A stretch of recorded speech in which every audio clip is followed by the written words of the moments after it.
empezar presentando a Francisco Alemán Páez. Él es catedrático de la Universidad de Córdoba y creo que tiene tres elementos que van a contribuir a que la jornada sea interesante para ustedes. El primero es que tiene una amplia formación, luego les voy a contar brevemente algo de su currículum, pero muy brevemente, verán que me darán toda la razón. La segunda razón es que se prepara las conferencias muy en serio, lo cual es de agradecer porque es una premisa necesaria cuando alguien invita a alguien, pues que se prepare la conferencia, pero desgraciadamente no siempre ocurre. En su caso, les aseguro que sí va a ser así, estoy segurísima. Y la tercera es que es un experto en el tema de diseño de proyectos didácticos. Hemos querido empezar la jornada siguiendo una secuencia lógica, con una primera ponencia dedicada a lo que sería la base, que es diseñar el proyecto didáctico. No en balde, Francisco Alemán es el director de uno de los manuales publicado en la editorial Tecnos, más innovadores, con más recursos didácticos en la materia, por ejemplo, de derecho del trabajo y de la seguridad social, y que les invito a quienes no lo conozcan a que le echen una buena ojeada a este manual, en el que ha participado gente del Departamento de Valencia, como por ejemplo la profesora Marian Ballester. Él es una persona que ama la enseñanza y el aprendizaje desde la doble barrera de ser profesor y estudiante. ¿Por qué digo esto? Porque Francisco Alemán es licenciado en Derecho, pero también a posteriori cursó estudios en Sociología, obtuvo la licenciatura en Sociología, después también la licenciatura en Ciencia Política, y ayer conversábamos durante la cena que esta situación de ser ya profesor pero estar estudiando una carrera le ha permitido estar en la barrera de autoexaminar la propia docencia. Yo creo que es un elemento muy interesante, aprender de lo que hacen otros compañeros, y ha fomentado ese elemento de interdisciplinariedad que yo creo que es muy importante en el desarrollo de un buen jurista y de un buen docente. Creo que, y esto no es unas palabras simplemente halagadoras, sino que de verdad lo creo que es el catedrático de Derecho del Trabajo en nuestro país más polifacético que existe en este momento. Digo esto porque, aparte de ser un excelente jurista, es un buen docente. Me han chivado los estudiantes, que yo creo que son los que mejor examinan el trabajo de un profesor, no a veces los compañeros, sino realmente los clientes, que es muy buen docente.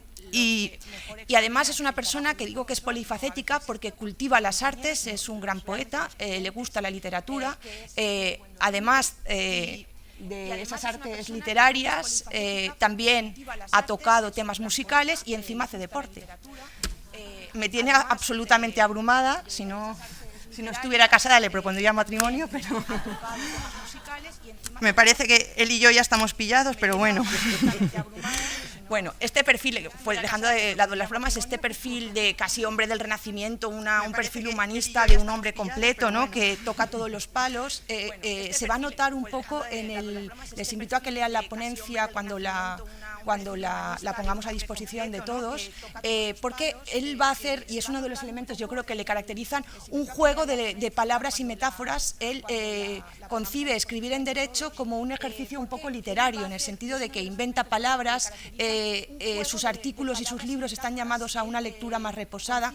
Les pongo tres ejemplos y ya con ello acabo la presentación de la ponencia que nos ha pasado por escrito, que además de ser muy extensa, ya les he dicho que se preparaba cuidadosamente las conferencias, una persona que se toma en serio al público. Yo creo que es un elemento que hay que valorar.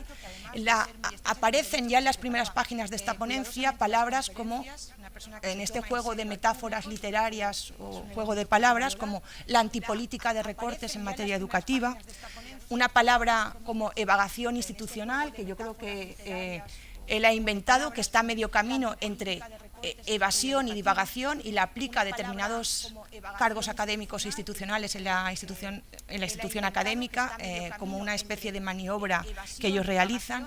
Luego, una tercera idea que me ha gustado mucho y con la que finalizo es que ha descrito el proceso de Bolonia como una suerte de carro, y aquí me vino una imagen familiar. Mi abuelo me decía que en sus tiempos, cuando aún no había vehículos para transportarse a los campos, yo vengo de una familia de labradores,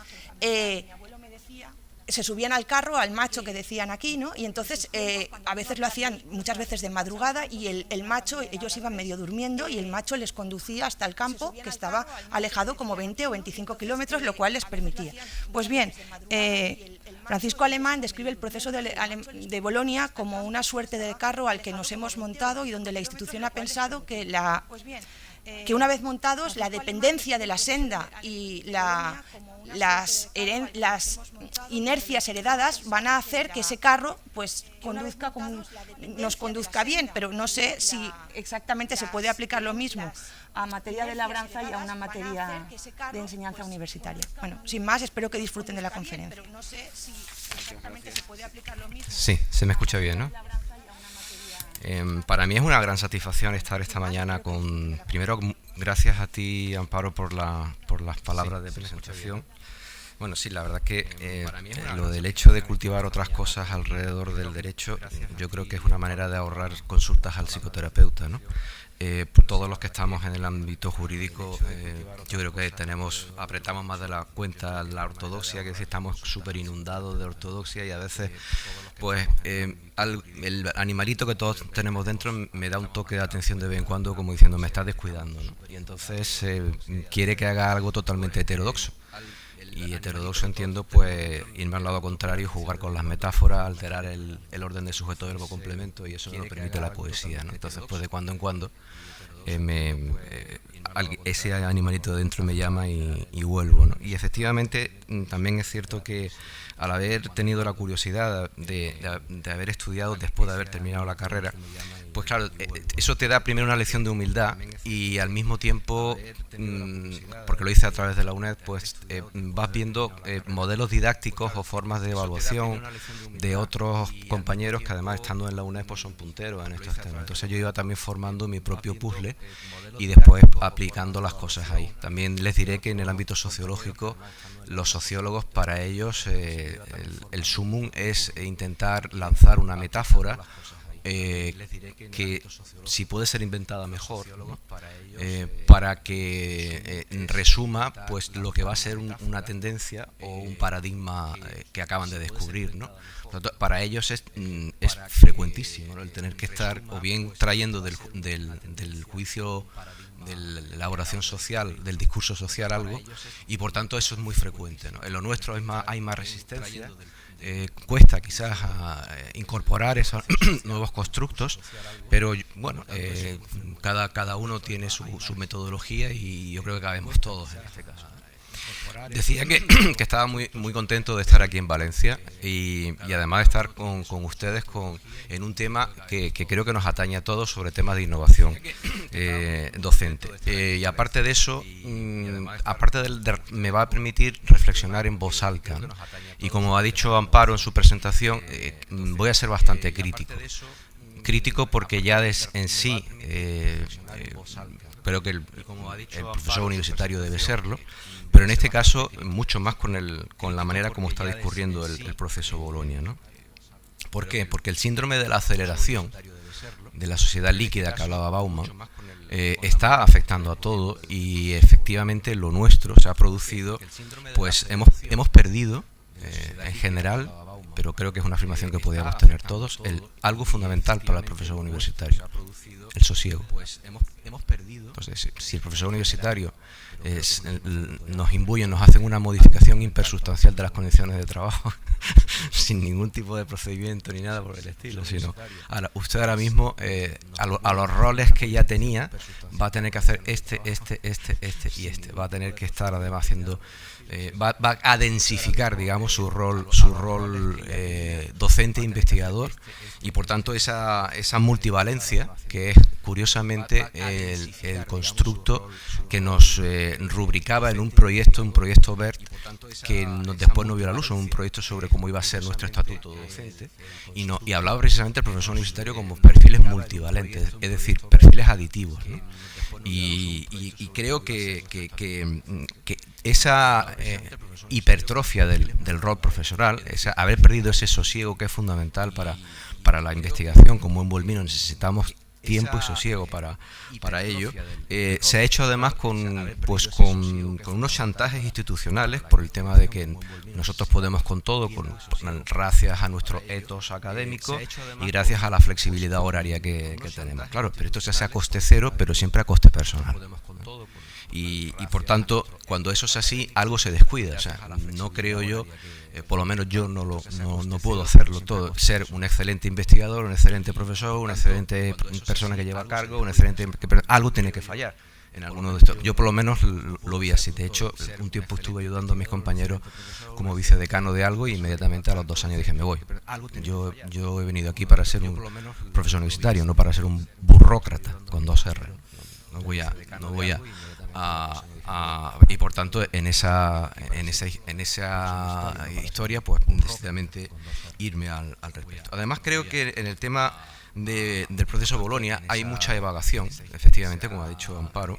Se ha metido con calzador y ha habido una falta de debate honesta y sincera de a dónde iba el proceso Bolonia. Y la guía de curso, por lo menos en la universidad donde yo procedo, bueno, pues se han puesto ahí sin ningún tipo de debate interno, ninguno, Yo le he pedido 1000 veces dentro de mi departamento, nunca hemos tenido un debate interno. De la noche a la mañana, pues éramos pre-bolónicos y después somos bolónicos, ¿no? Y creo que esto actualiza la reflexión lampedusiana, ¿no? De que, bueno, se cambia algo, pero las cosas siguen estando como antes, claro, como antes, pero con una hipertrofia en todas nuestras funciones que indudablemente tiene que afectar a lo que es la calidad docente. Mi visión, siento decirlo así, de Despeñaperros hacia abajo, mi visión de Despeñaperros hacia abajo es que allí, más que Bolonia Italia, se está aplicando Bolonia Playa de Cádiz, que por cierto es una playa muy buena que yo le auspicio a ustedes, donde, bueno, con chiringuitos, con espetos, con tinto de verano, chumpa chumpa, pero no es la Bolonia que realmente se inspira, ¿no? Entonces, esta falta de seriedad interna, quiero decir, ¿no? De cara a la galería, pues sí, pero tenemos miles de referenciales en las web y tal, pero creo que el proceso Bolonia en algunos aspectos sí tiene esos elementos que al final lleva pues a eso, a convertir a la universidad en una máquina expendedora de títulos. O sea, en la sociedad, la economía del conocimiento informacionalizado, pues la universidad se ha convertido pues sí, en una máquina de expendir títulos. Parece que esto va de consumo y que hay un mercado de conocimiento, que hay un mercadocentrismo y que además incluso hay algunas universidades muy sabias, privadas, que no voy a decir el nombre, que venden precisamente los doctorados a precios de rebajas en Sudamérica, ¿no? Eso, claro, como compite después la universidad pública. Si una universidad sabia, que digo que no voy a decir el nombre, resulta de que sigue dando los títulos de esa manera en Sudamérica, después la universidad pública no van a venir a doctorarse a la pública, más que nada porque van a salir con la rúbrica de ser hijos sabios, quiero decir, ¿no?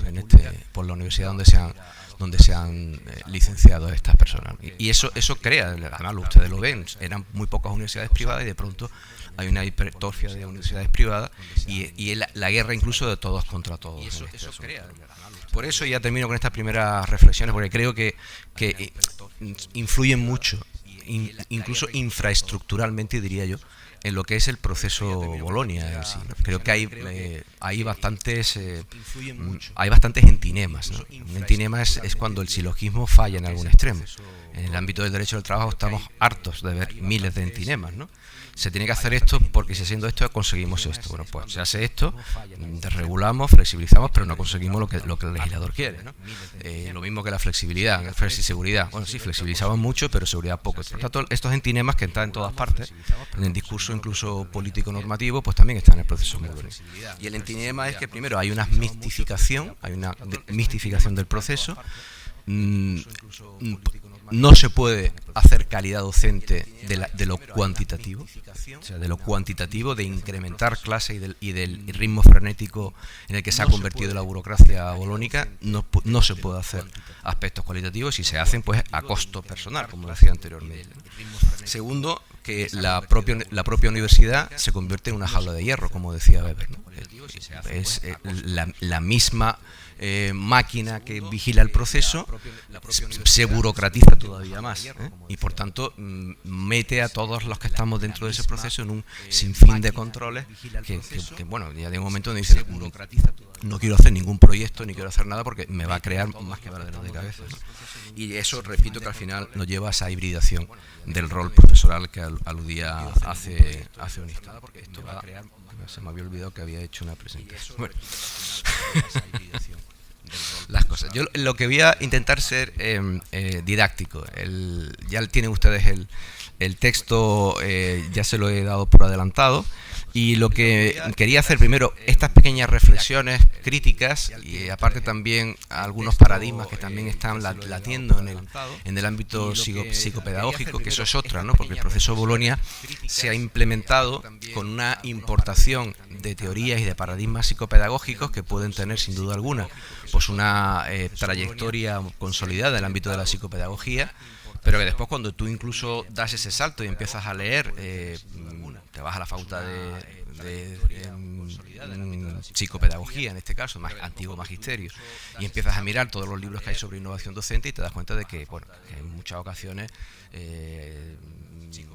yo creo que ni ellos saben de lo que van escribiendo o tienen que escribir para justificar sus propias tesis. Claro, entonces si difícil es que en ese ámbito, que son los punteros en temas de innovación pedagógica, hay ese problema, imagínense cuando después nosotros intentamos aportar o implementar esas teorías del ámbito psicopedagógico que en ellos mismos no hay un consenso fraguado para después ya decir, bueno, pues ahora hay que hacer esto o tal cosa.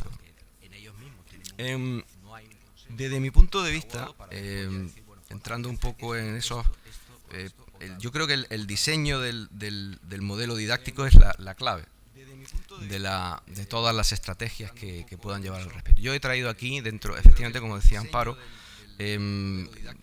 tengo la suerte de coordinar un manual con una veintena de profesores de toda España y si el manual está siendo positivo no es tanto por este modesto timonel que lo lleva, sino porque realmente hay buenos marineros los que están llevando a cabo el barco, ¿no?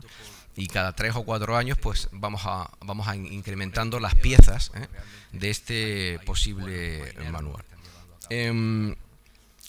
Indudablemente el problema en el que estamos todos sumidos, no solo la enseñanza universitaria de nivel terciario superior, es que estamos asistiendo desde hace tiempo a una auténtica revolución educativa en todos los terrenos, ¿no?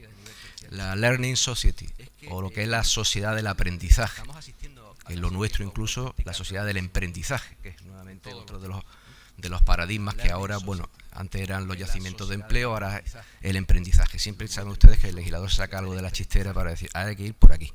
Después falla, pero el método de ensayo y error es muy frecuente en nuestro legislador laboral, en nuestro legislador político laboral, ¿no? Y por tanto, sí en todos los terrenos, en el ámbito educativo de base, ustedes la mayor parte son padres y por tanto saben que en la escuela se están produciendo movimientos telúricos desde hace bastante tiempo, nuevos territorios. Y esos nuevos territorios también obligan a reorientar el momento epistémico y obviamente también el momento metodológico. En este sentido. Nosotros tenemos indudablemente en nuestra materia, la suerte que tenemos es que tenemos innumerables recursos para poder extraer grandes potencialidades, para extraer lo mejor de nuestros alumnos y también disfrutar, deleitar enseñando en este caso, ¿no? Lectura, ejercicios, test, técnicas participativas, llevar los alumnos al juzgado. Hay una infinidad de posibilidades y además nuestra materia permite lo que Heidegger decía, la cercanidad, ¿no? La cercanidad, se toca. El conflicto del capital-trabajo está ahí. Y por tanto una manera que podemos hacer bastante atractiva. Y eso está en el debate, puesto que si no, vamos a convertir la educación en instrucción.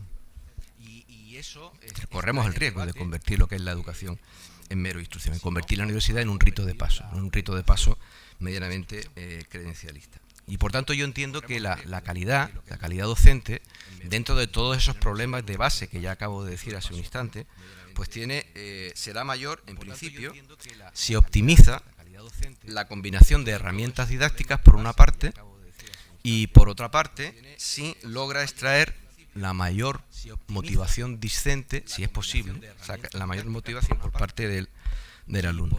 Eso nos lleva, obviamente, en dos lógicas distintas, pero complementarias. La primera nos lleva a una lógica teórico-metodológica, y la segunda nos lleva a una lógica empírico-experimental, ¿no? Y en esa faceta empírica experimental es la que quizás pues podríamos hablar mucho más todos, incluso cuando ya termine yo de hacer estas pequeñas reflexiones, ¿no? También decía que hay, en el ámbito psicopedagógico, dentro de esta segunda vertiente, de esta experimental, se van fraguando pues unos paradigmas al alza, ¿no? Uno de ellas es el concepto de autoeficacia, y otro de ellos es el concepto de la elicitación del aprendizaje. Todos estos conceptos provienen de la psicología cognitivista. Tienen ustedes quizás una referencia de algún manual básico de psicología.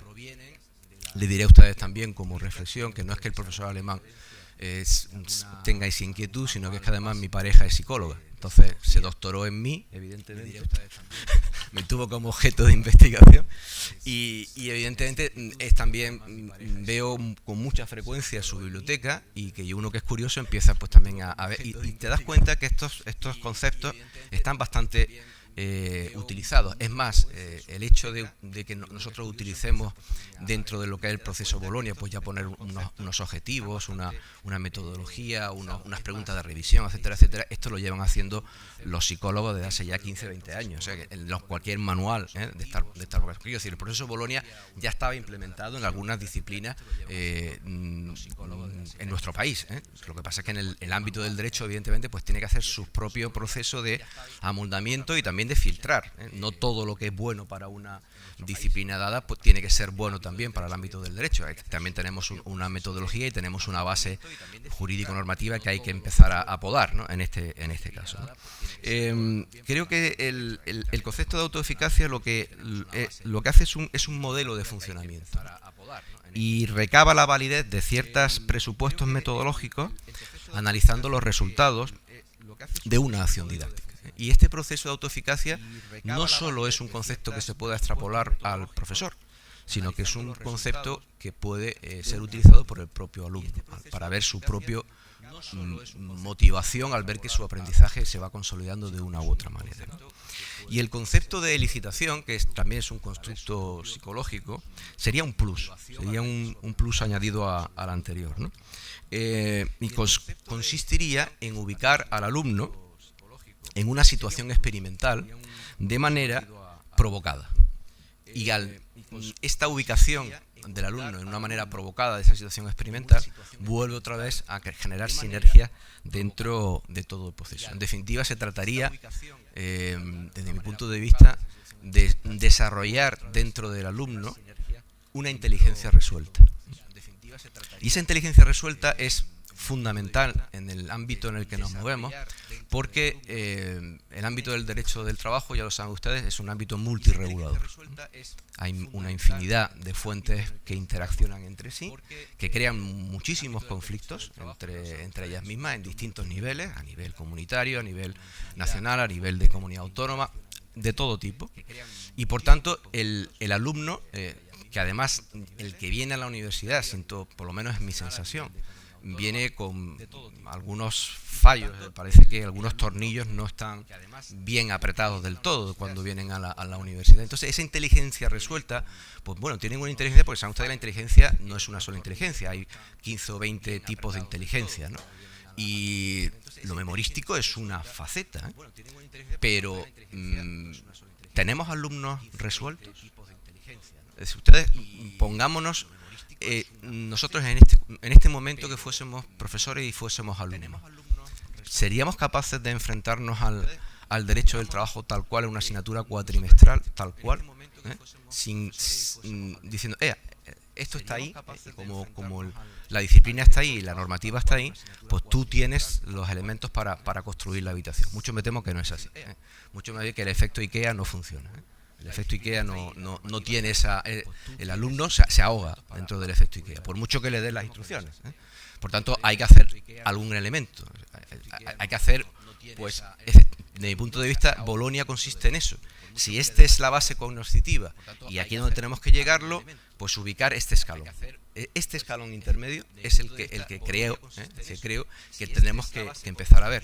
Y además, quizás pudiendo salir de los caminos trillados, que yo sé que en ocasiones pues, son caminos que además son eficientes, es decir, no voy a discutir la centralidad institucional de los casos prácticos para la enseñanza del derecho del trabajo, ¿no? Pero sí se pueden hacer otro tipo de artilugios, ¿no? Después me va a haber compañeros que van a hablar, por ejemplo, de la posibilidad de poner alguna película de contenido social. Bueno, pues esa aparente tontería al principio de curso, decir a los alumnos que visionen una película X, es ya una forma de ganarte a la... O sea, ya te lo has... ya es cómplice tuyo. Primero porque ve otra cosa diferente. Tú le dices al principio de curso, los primeros días, van a ver ustedes Tiempo Moderno de Charles Chaplin. Y ahora díganme ustedes qué modelo productivo se ve en esa película, vamos a ver qué instituciones laborales hay en esa película y después vamos a cotejarlo con el modelo de digitalización que tenemos en la actualidad. Entonces ya cuando el alumno empieza a explicar el tema de historia del derecho del trabajo y los marcos metajurídicos que están alrededor suyo, inmediatamente va a estar en la cabeza la película de Tiempos Modernos. Y además va a ver la asignatura pues ya como bonita, que ya lo es en sí, porque tiene ya elementos de atracción suficiente. Bien, pues esas cosas creo que además al principio de curso, cuando no se puede avanzar mucho, por ejemplo, yo por lo menos no se me ocurre hacer un caso práctico hasta que haya explicado el tema de fuentes. Entonces, es un poco prematuro en este sentido. Por tanto, en esos momentos iniciales, hasta que ya empiezan a tener la materia un poco más ducha, pues yo creo que es donde se puede empezar a experimentar con este tipo de asuntos. Que no hay que hacer, repito, grandes piruetas orquestales, simplemente traer un poco la imaginación y hacer que el alumno, pues captarlo un poco, llevarlo un poco hasta nuestro terreno. A partir de ahora voy a ir más directo, le voy a poner ya, entramos en la fase de poner ejemplos concretos a beneficio de inventario, lógicamente. Muchos de ellos están sacados del manual al que he hecho referencia. No he venido aquí como Paco Umbral a decir voy a venir a hablar de mi libro. No es mi intención, pero sí de lo que modestamente estamos haciendo entre una veintena de profesores, puesto que creo que el pasar información a veces es bueno. Hace un tiempo estuve hablando con Rafa Sastre Ibarreche en Salamanca y me comentaba él, por ejemplo, el problema que tenía con los trabajos, cuando pedía los trabajos, ¿no? Dice, porque se copian entre sí y tal, digo, y le dije yo, bueno, ¿y por qué no los pides como hago yo? Que lo hagan a mano. Y dice, ¿cómo? Digo, claro. Digo, ya por lo menos evita esa tentación. Digo, de entrada que se acuerden de que esto existe, ¿no? De que hay una cosa que hay que ejercitar y tal, no sé qué, no sé cuánto. Pues que te lo mandan a mano. Yo lo hago así. Chacho, me has dado una idea fantástica y tal, ¿no? Y fue una tontería, ¿no? En ese sentido, el mero hecho de en ocasiones captar una idea, dice, mira, qué facilidad, ¿no? Cuando ahora el corta y pega es continuamente.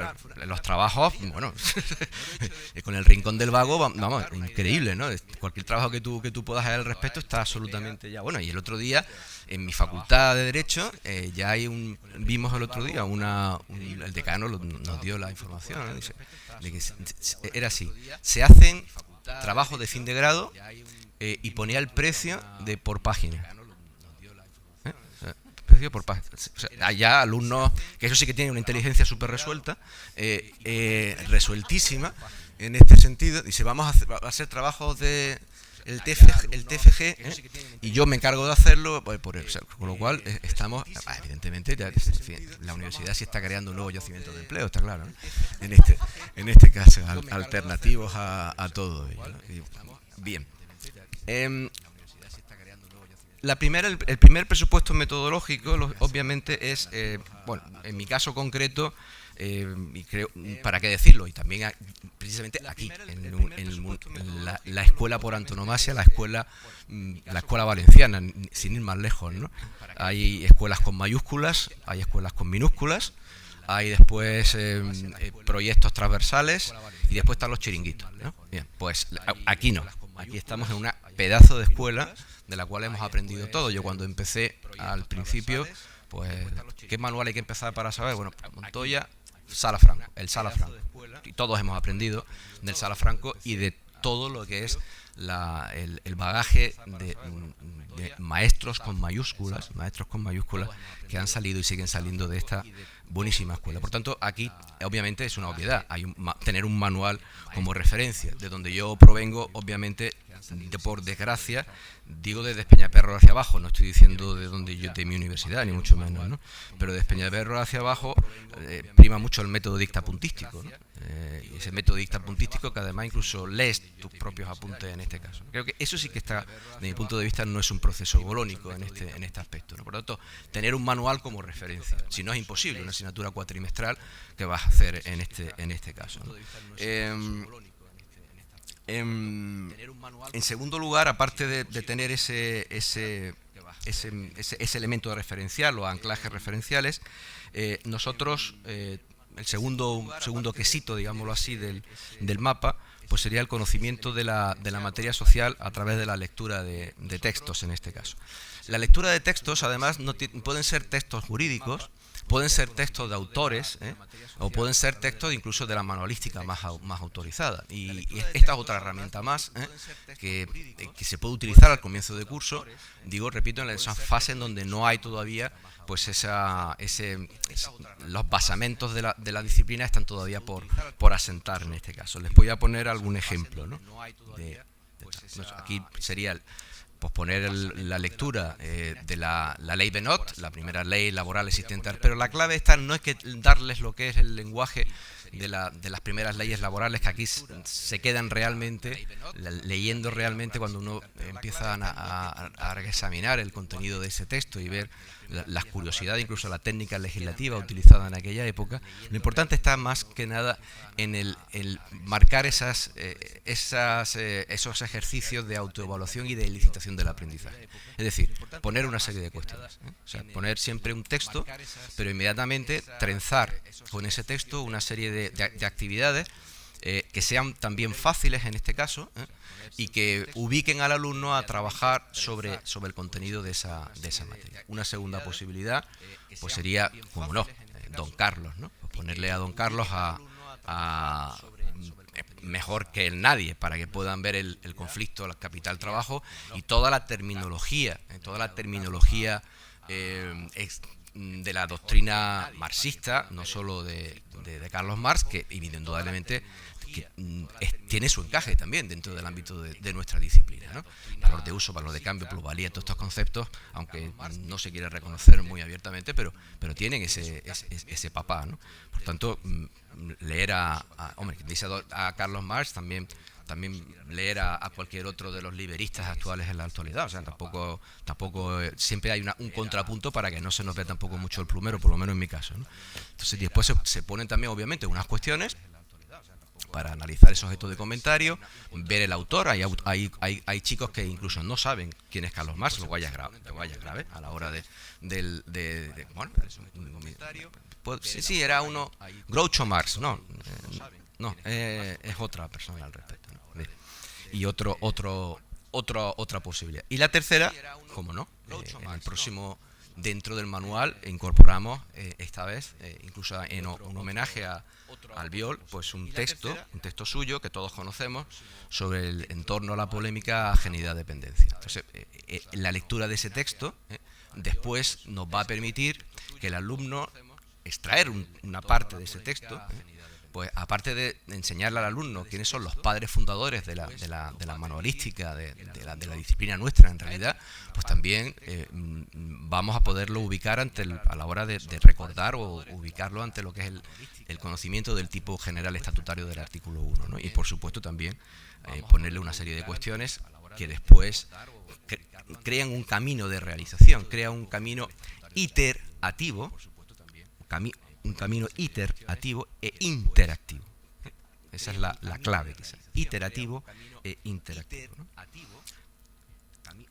Otro de los pivotes del modelo está en lo que yo denomino la pentadimensionalidad analítica.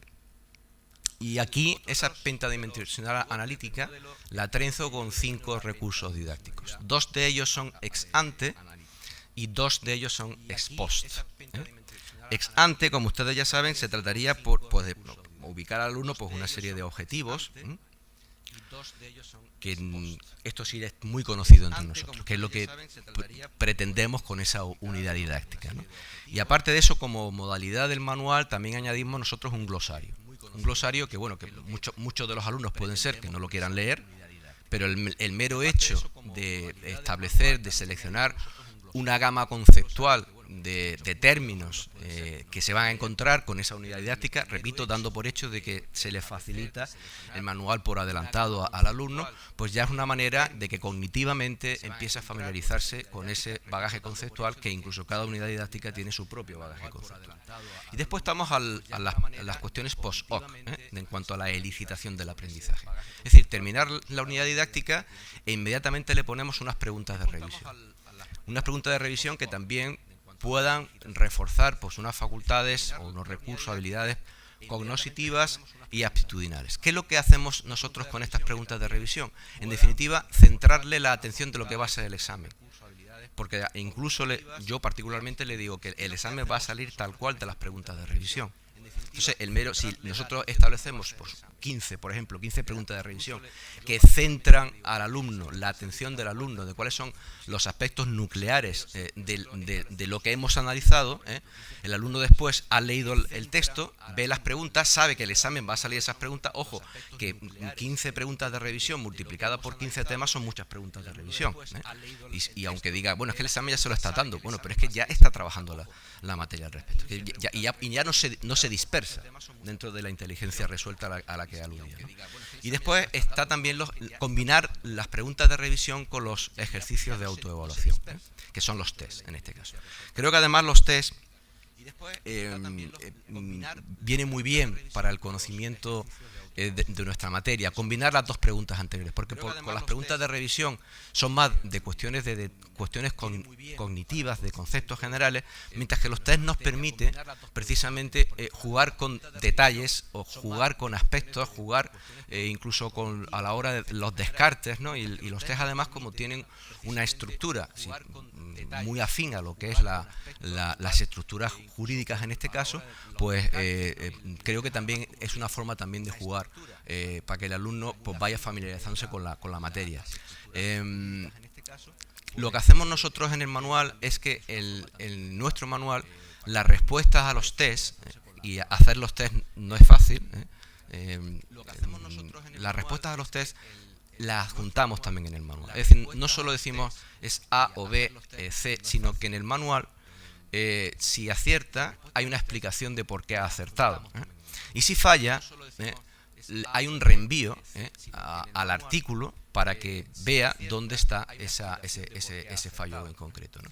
Y por tanto todo eso, como digo, sí crea esa iteratividad e interactividad, y hace también que el alumno vaya trabajando día a día la materia y no dejarla al final, que es lo que en ocasiones también pueden tener ese. Cerrando la pentadimensional analítica, 5 minutos. Estarían los mapas conceptuales y los mapas mentales. Son formas de representación gráfica que permiten captar precisamente la atención, crean relaciones significativas entre los propios conceptos, creando trabazones entre ideas, palabras, rasgos visuales, permiten atender el foco atencional del alumno, la capacidad mnésica, una capacidad integral, el ahorro cognitivo y también esa conceptualidad general. Algunos ejemplos de los mapas pueden ir desde cómo ha podido ser una evolución de la rama social del derecho, un poco más complejo, de los cambios relacionados con la digitalización del trabajo para ubicarlos en lo que sería la propia situación actual. Podemos también utilizar mapas para hacer diferencias en cuanto a las tipologías de contratos y centrarlos en las instituciones concretas. Utilizar también los elementos de integración o de exclusión que se establecen en las regulaciones normativas para que tengan una capacidad integradora de todo ello, o también incluso pues a la hora de hacer un tema ya incluso más procesal en este sentido. Hay que decir un aspecto: los mapas conceptuales están muy bien, pero quitan muchísimo tiempo. O sea, quien vaya a elaborar mapas conceptuales, si quiere hacer realmente mapas conceptuales, es una labor de chinos, ¿no? Y ya no solo la labor técnica de realizarlo, sino del ponerte a pensar esta capacidad de síntesis para centrarlo todo en un mapa. Por tanto, si se van a hacer proyectos de mapas conceptuales al respecto, yo siempre aconsejo, lo suyo es unirse, equipos de trabajo, distribuir el trabajo y que una persona tenga muy clara qué es lo que vamos a llegar a hacer. Y por último, para finalizar, en los casos prácticos, es un elemento esencial, no voy a discutirlo, pero en el manual sí hacemos también otra aportación, y es que el caso práctico, los 280 casos prácticos que vamos a tener en el manual de este año, todos tienen un test. ¿Y por qué hemos hecho esta aportación? Porque precisamente queríamos que, o yo particularmente como director del manual, quería que el manual tuviese encaje para que pudiera servir para el ejercicio de acceso a la abogacía, donde precisamente el examen de acceso a la abogacía hay un caso práctico y después una serie de test, ¿no? Entonces ya no solo por esa cuestión de mercado, sino también ya por esa cuestión de oportunidad, ¿no? De hacer del caso práctico e incorporar un test. Por tanto, todos los mapas, todos los casos prácticos del libro pues llevan a ese aspecto. Me quedaba sobre los seminarios, pero voy a cortarlo ya y voy a finalizar pues con un doctor al que adoro, que todo lo que podamos ver del proceso Bolonia, pues no sé si vamos a estar equivocados, teniendo en cuenta hasta dónde nos podemos ir encaminando en este caso, ¿no? En cualquier caso, como decía Sartre, el hombre no es nada más que su proyecto y no existe más que en la medida en que éste se realiza, ¿no? Le doy otra vez de corazón mi agradecimiento por haberme invitado, lo he pasado muy bien. Valencia es una ciudad preciosa, les felicito doblemente. Primero porque la ciudad ha quedado divina, lo digo en serio, a pesar de los sides campeadores que hayan podido haber por ahí. Y en segundo lugar también les felicito obviamente por haber ganado la Liga de Baloncesto, ¿no? Nada más, muchísimas gracias.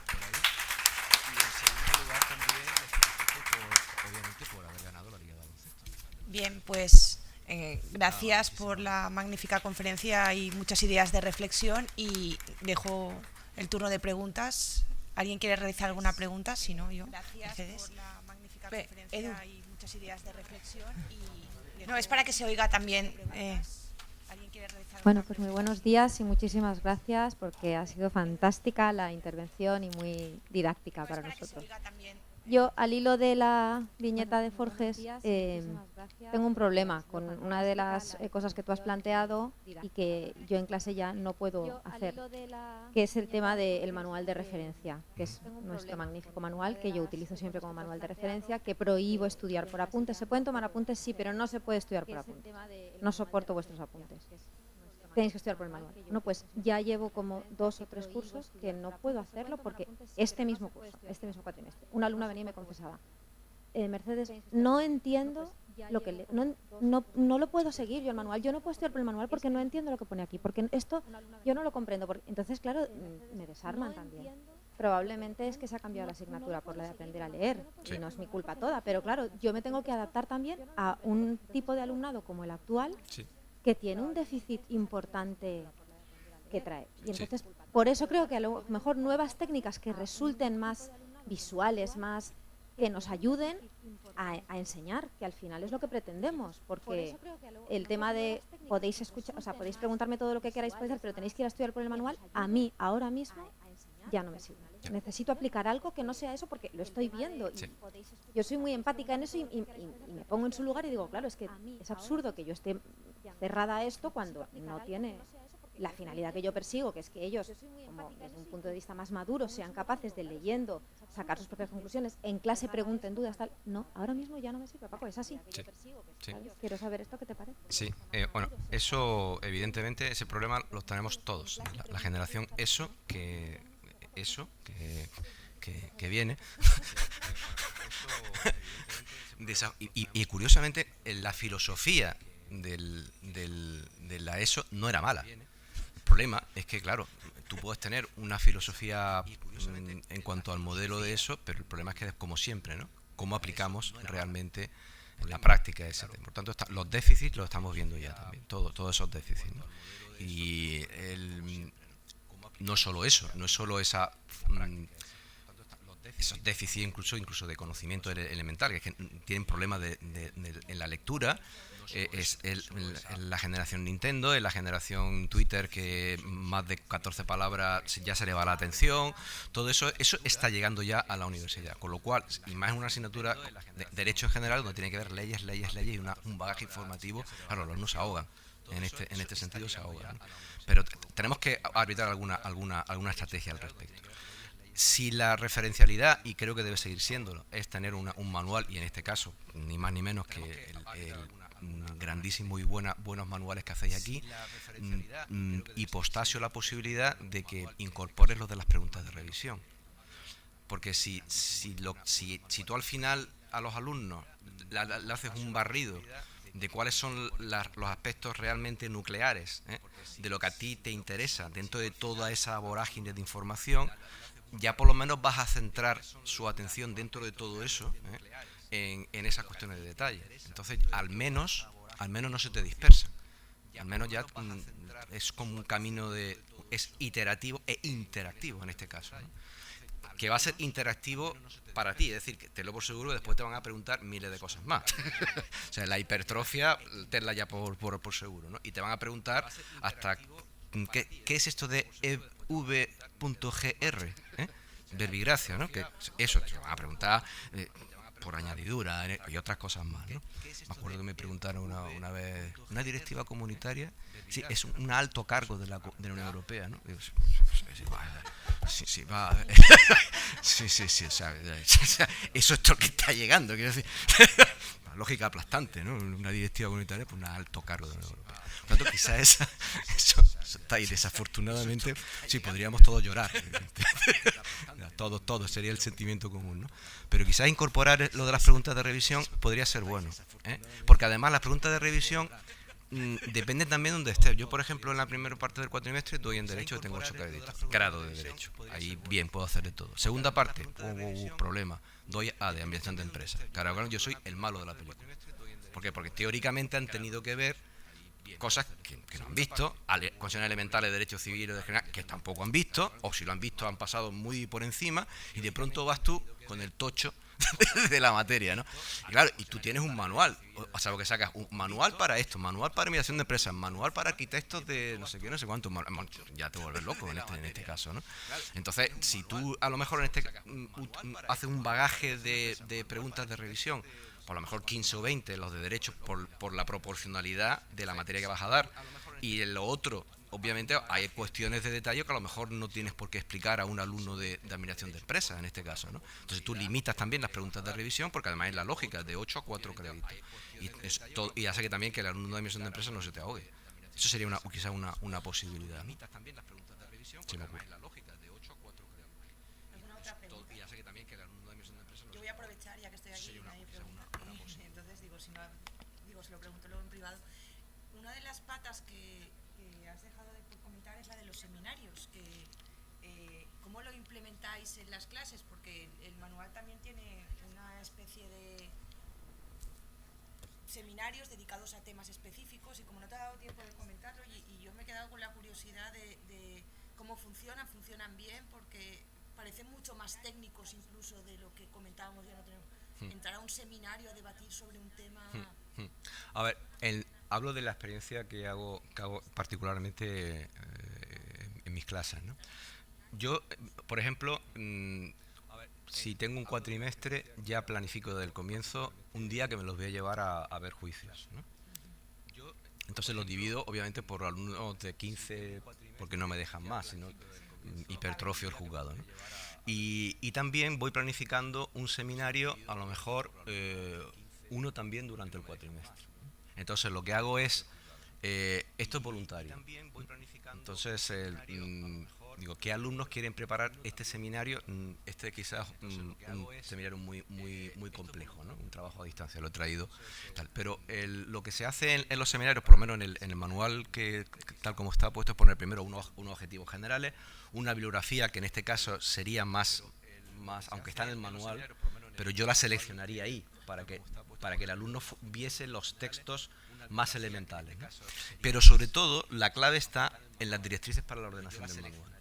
Es decir, que tú en la ordenación del seminario le hagas un resumen de las pistas que se van a encontrar en la lectura.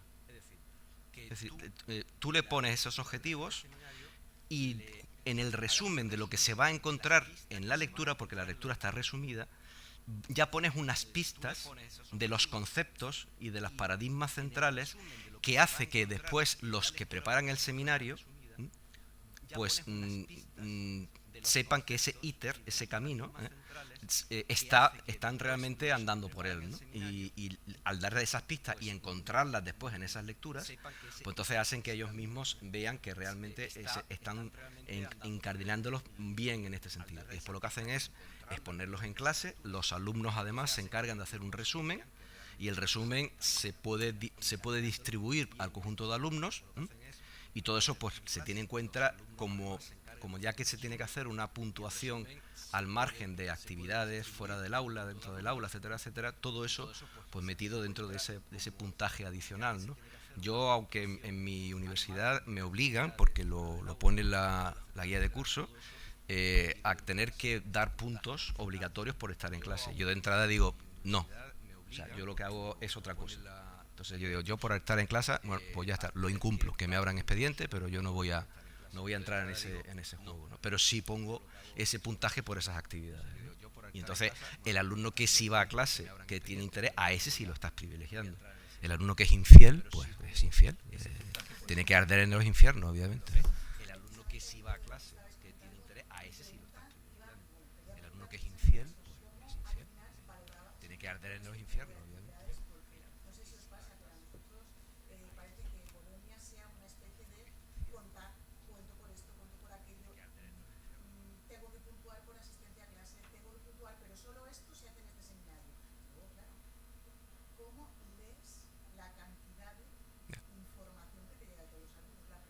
Ya. Sí, bueno, teóricamente me están yendo a clase 50, son con los que estoy trabajando, afortunadamente, no son muchos más, ¿no? Yo lo que hago precisamente de lo que es la nota, por ejemplo, pues 1,5 de la nota, teniendo en cuenta que el resto de la nota va a ser el examen y el caso práctico que tienen que realizar, pues ese 1,5 de la nota, o 2 a veces, dependiendo, pero nunca más de ese margen, ¿no? Pues ya voy dividiendo en actividades. ¿Has ido al juicio? Y a ir al juicio y me entregas una ficha. O sea, no es solo ir al juicio o vamos de picnic, ¿no? Sino ir al juicio, tienes que rellenar una ficha, tienes que después comentarme las cosas que has visto en el juicio, etcétera, etcétera. Bien, ¿has hecho esta actividad con el seminario? Otro puntaje más. Entonces, dentro de ese 1,5 o 2, dependiendo, pues lo voy adicionando en este caso y hago que los alumnos realmente participen. Otro puntaje más. Entonces, dentro de ese 1,5 o 2, dependiendo, pues lo voy adicionando en este caso. Dentro del examen. Claro, porque los test y las preguntas de revisión es el examen en sí.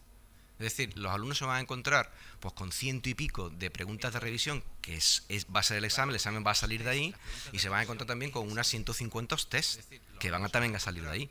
Entonces dice, bueno, le está adelantando el examen, pero es que hacerlo ya estás haciendo que se familiarice con la materia. No, porque eso es del examen. Yo doy por hecho que en cada vez que termino una unidad didáctica, yo termino la unidad didáctica y le digo, van a salir, porque además incluso dentro del manual hay temas donde hay 35 test. Pues a lo mejor no les pido los 35 test, digo, bueno, van a salir de todos los test los 24 tal, le digo cuáles son, además lo digo en clase, no lo pongo en internet, no lo pongo en internet. No cojo el chantaje de que todo sea por internet, lo digo en clase. El que no ha ido a clase, pues usted hace los 35. El que está en clase sabe cuáles son las 24 test o las preguntas de revisión que van a traer realmente, ¿no? Y entonces se supone que el alumno, una vez que ya ha visto la materia, en casa tiene que ir haciendo las preguntas de revisión, identificándolas y haciendo los test. Y es curioso porque después he hecho la estadística y los alumnos que han ido a clase, que han hecho las actividades y tal, son los que han aprobado y con notas. Y es curioso porque después he hecho la estadística, y por lo cual, digo, si los infieles, pues que mueran.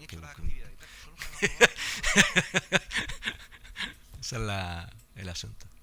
Bueno, ¿de acuerdo? ¿Hay alguna pregunta más? Enhorabuena.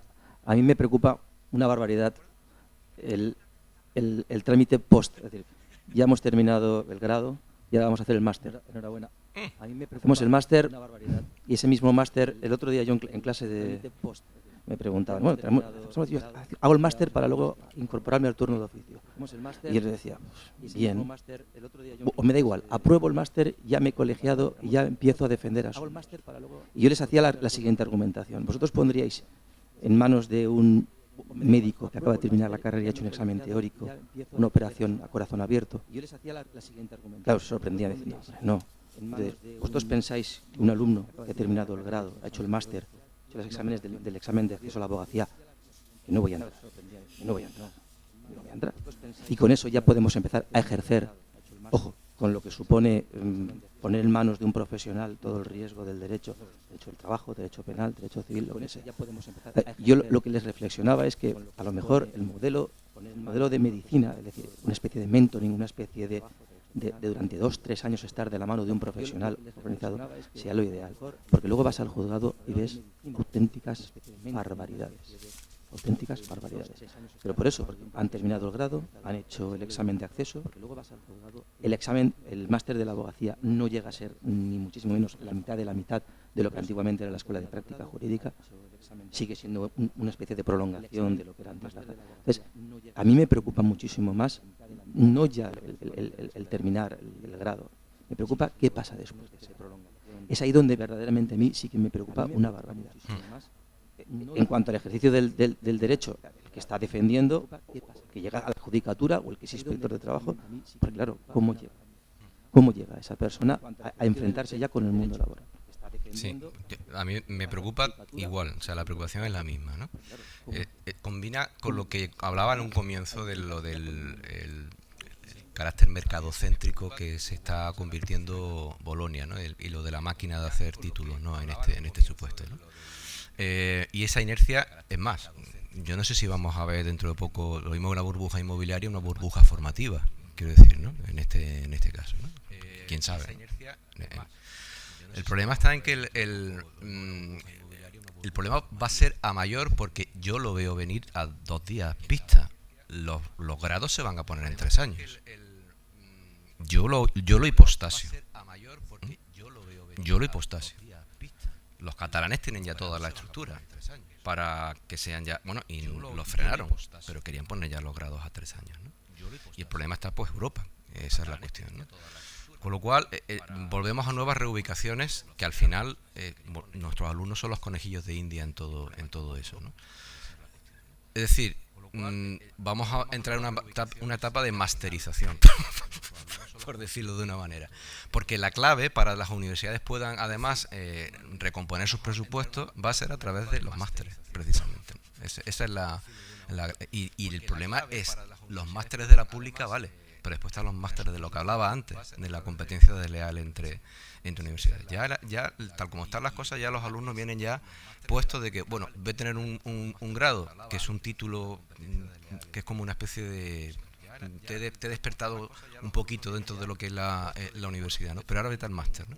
Dentro de los másteres después hay que diferenciar. O sea, una cosa es un máster que sea un requisito sine qua non para el ejercicio, como puede ser el que me acabas de indicar, y ahí evidentemente yo hubiera puesto, lo siento, un máster igual que en Alemania, quiero decir, estoy totalmente de acuerdo. Es decir, un mal abogado le puede destrozar la vida a una persona, lo mismo que un mal médico en este sentido, ¿no? Por tanto, un pedazo de examen nacional, no light como ahora mismo existe al respecto, ¿no? Yo no sé cómo, supongo que aquí la cosa estará más seria, pero el máster que están llevándose dentro de la misma Universidad de Córdoba está siendo una patata, vamos, quiero decir, porque primeramente los abogados han visto que le han quitado su máster, por decirlo así, ¿no? Es muy difícil crear criterios de coordinación entre todos, ya no solo entre los profesores de la universidad que van al máster, ¿no? Porque teóricamente tienes que hacer un enfoque aplicado al programa que se van a examinar. Yo lo he hecho, pero yo soy consciente que la mayor parte de mis compañeros no lo están haciendo. Están repitiendo en el máster nacional lo que está en cuestiones teóricas, y eso no es. Quiero decir, ¿no? Entonces, eso es también un problema de la propia universidad pública, bueno, que no hay esa seriedad en este sentido a la hora de hacer los másteres. Pero bueno, y eso va a haber máster y máster y máster y máster y máster, porque claro, paga. ¿Quieres un máster bueno? Paga. Es la inercia a la que vamos. Hacer, eso sí, la universidad, el juego está en crear un buen máster, que tenga prestigio, y evidentemente también dependiendo del tipo de máster que creas, tienes que traer profesionales de fuera y no reiterar una cuestión teórica, porque entonces pero sí hay que ubicarse estratégicamente en los másteres. No reiterar una cuestión teórica, porque entonces